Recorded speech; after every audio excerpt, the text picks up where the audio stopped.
welcome to my channel, The Love Tita Heart, the channel for the non-stop followers of Alden and Maine, who will serve as voice for those who cannot express their feelings for Aldab. Kamusta po kayo mga ka-non-stop? Good day po sa inyong lahat. Bago po tayo tumungo sa kaganapan kay Alden and Maine, please subscribe and hit the notification bell para ma-notify po kayo sa mga bagong video na i-upload ko. Salamat po! Happy Heart mga ka-Aldab! Last week, ibinahagi ni Pambansang Bay Alden Richards ang larawan niya na ito, Morning Meeting with Nico Faustino, ang Multicam TV and Live Director together with Gab sa Antonios. Gamit ni Richard Jr. ang kanyang sports car Ferrari. Sabi nga, lalong gumwapo si Richard Jr. dahil sa magarang sasakyan na dala-dala nito. And speaking of Ferrari, last year ng September 10, 2025, tumungo si Richard Jr. sa Italy para daluhan ang invitation ng Ferrari sa Modena, Italy, bago tumungo sa Paso dello Stelvio para mag-ensayo ng cycling. And last August 14, 2026, may pag-post si Richard Jr. ng ganito, na may caption na Soon Again, na tila ba tumutukoy sa Paso dello Stelvio na animo ay may plano na muling bumalik si Richard Jr. sa Italy.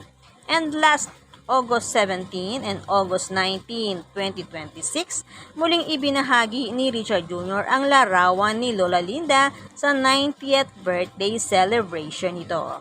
At ang larawan na ito na may caption na She's My Wise. Kung matatandaan po ninyo, isa sa mga interview ni Richard Jr. noon na inamin ito na isa sa kanyang mga dahilan kaya siya nagsikap ay upang mabigyan ng maganda at komportabling tulugan ang kanyang lolo at lola. Dahil ang mga ito ay natutulog sa kanilang sala na siya namang naibigay at natupad ni Richard Jr. At ang sabi ng kanyang lola, bigyan ng halaga ang bawat kanyang kinikita na nagawa naman ni Richard Jr. Pero kung babalikan po natin 11 years ago, July 16, 2015, dito lang sa panahon na ito, yumabong ang karir ni Alden Richards. Nagumpisa ang pagbabago ng buhay ng isang Alden Richards dahil sa ibinigay sa kanya ni Lord, ang nag-iisang phenomenal queen, Maine Mendoza. Sa madaling salita, Aldab ang pinag-umpisahan upang mapansin ng lubos si Richard Jr. At aminin man o hindi, malaking tulong ang fandom ng Aldab Nation and True-Blooded Aldab Nation sa pagsikat ng Aldab. Upang mapansin ng iba't ibang company sila Mengay and Tisoy. At kuning brand ambassadors and product endorsers. Dahil kung walang fans na sumusuporta sa isang artista, hindi mapapansin. Para kuning endorsers or ambassadors. Yan ang kahalagahan ng mga fans sa isang artista. Sa madaling salita, malaking parte ang fan base sa pag-angat ng karir ng mga artista upang maging tulay sa pag-abot ng kanilang mga pangarap. At sa ngayon, ika nga, mahina pa rin sa takilya ang mga pelikulang Pinoy, gayon din ang ratings ng mga palabas sa TV. Aldab era lang ang nagbigay ng malaking rating sa TV dahil yan sa pagsubaybay ng milyon-milyong fans sa kasagsagan ng Aldab. At dahil mahina na ika nga ang Philippine showbiz industry, ang pagiging product endorsers and brand ambassadors na lang ang pwedeng sumalba sa artistang Pinoy para yumaman at para maging makinangka sa mata ng mga iba't ibang kumpanya, kailangan ng fanbase ng isang artista. Pero si Alden Richards and Maine Mendoza, hindi lang fanbase, meron silang dalawa, kundi fandom ng Aldab Nation and True-Blooded Aldab Nation ang meron sila, na patuloy na nagmamahal para sa mag-asawang Mengay and Tisoy. Kaya si Richard Jr. maituturing na pinakaswerte sa mundo ng showbiz. Bukod sa fanbase, may fandom ng Aldab Nation and True-Blooded Aldab Nation na naghihintay lang sa God's perfect timing. At may kasamang anghel na humahawak sa kanyang mga kamay na kasama niya magpasa hanggang ngayon. Ang ibinigay sa kanya ni Lord God, Mrs. Nicomane Walkerson. ang kanyang better half, ang ina ng kanilang mga chikiting. And August 18 and August 19, 2026, ito naman ang ibinahagi ni Richard Jr. ang kanya mga toy collection na superheroes. Iron Man ang favorite superhero ni Richard Jr. And August 20, 2026, namataan si Richard Jr. na may shootings sa ng kanyang Yellow Colnago at ibinahagi naman niya ang larawan na ito ng August 21, 2026. Kasama ang paboritong Yellow Colnago na sabi nga niya no caption needed. Nasa harap ng simbahan silang dalawa, Richard Jr. at Yellow Colnago, ang yellow na paboritong kulay ni Mengay Nita. At bago natin magkalimutan, August 17, 2026, ito naman ang ipinost ni Richard Jr. Ang Bible verse, "Be completely humble and gentle, be patient, bearing with one another in love." Maging mapagkumbaba, mahinahon at matyaga. Magparaya sa isa't isa sa pamamagitan ng pagmamahal. Ika nga, ang pagiging mahinahon at matyaga ay may hatid na kapayapaan at magandang balita. At ang pagiging mapagkumbaba ay hindi kabawasan sa ating pagkatao.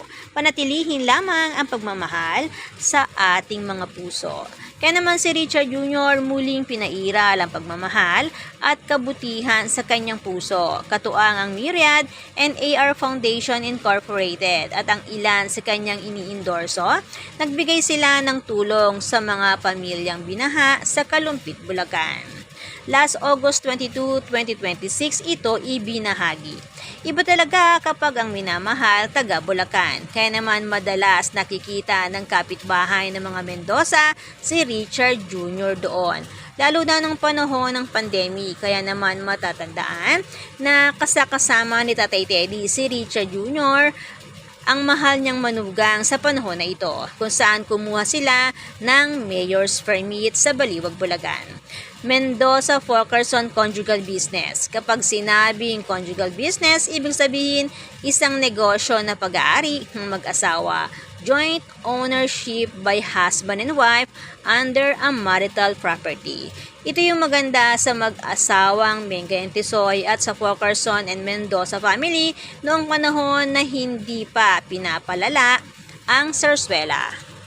Talagang nagbabahagi sila ng mga evidence na magpapatunay sa pagiging mag-asawa nila Mengay and Tisoy sa totoong buhay. Kaya ito yung nami-miss natin sa kanila, yung hayagan na pagbabahagi sa kanilang social media account bilang legit na mag-asawa.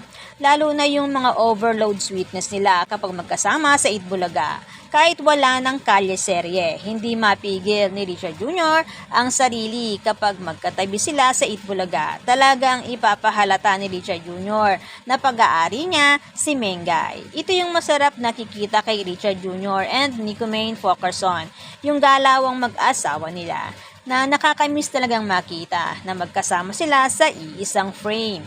Samantala, balikan natin si Pambansang Bay, Iron Man, Richard Jr., ang tunay na hero ng mga nangangailangan.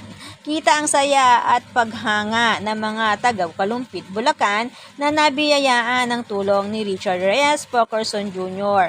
Nagawa ng habagat, binaha ang maraming lugar sa Pilipinas na swerteng nabiyayaan ang mga taga-Kalumpit, Bulacan ni Richard Jr. na habang sila ay inaabutan mismo ni RJ ng relief goods, lahat sila masaya at nakatawa.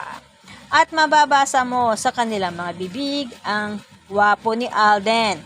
Kaya naman masasabi talagang ang swerte ni Mengay Nita. Mabait na, gwapo pa at napakamabuting tao ni Richard Jr. Nasadya namang sinabi ni Maine sa harap ni Tisoy, "Swerte talaga ako sa'yo," sabi ni Mengay kay Tisoy. At sabi naman nito na ako din naman, swerte sa'yo, ang sabi naman ni Tisoy kay Mengay.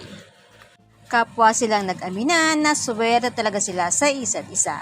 Natatandaan niyo po ba? At sa lugar naman na kanyang kinalakihan, ang Laguna, August 22, 2026, ibinahagi rin ang larawan na ito, kung saan dumating si Richard Jr. sakay ng kanyang Ferrari sports car upang daluhan ang Misa del Hermano Mayor sa Bisperas de Fiesta Santa Rosa de Lima.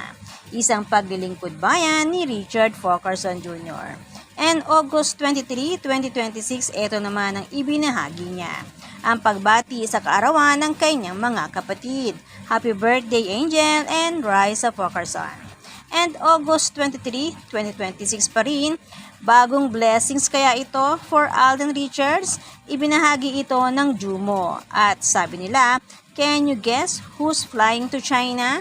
Kaya naman ibinahagi din ito ni Richard Jr. na may caption na See You Shaman, kasama ang kanyang interior designer, Fat Kaunan. Ang Jumo ang major global brand ng modernong design para sa bathroom, kitchen, and smart toilets para sa mga smart home katulad ng new smart home ng Fulkerson Jr. family. Kaya naman ngayong araw na ito, patungong China si Alden Richards. Wait muli tayo sa susunod nilang pagbabahagi. Kaya naman, good vibes lang po tayo magka-nonstop. Salamat po sa lahat na nag-comments at sa lahat po ng buong pusong nagmamahal at sumusuporta kay Alden and Maine. Salamat po sa lahat ng subscribers. Shout out po sa inyong lahat. Thanks and God bless everyone! Salamat po sa lahat na comment. Shout out po sa inyong lahat. Sorry po, hindi ko na po kayo iisa-isahin. Sobrang dami po ninyo. Patunay lamang po ito na talagang lumalakas lalo at sumisigla ang buong fandom sa ganitong pagkakataon. Salamat po sa inyong lahat. Aldab lang ang malakas. Hangad ko po ang magandang kalusugan para po sa inyong lahat. Salamat po Aldab Nation and True-Blooded Aldab Nation. Thanks, stay safe, and God bless everyone!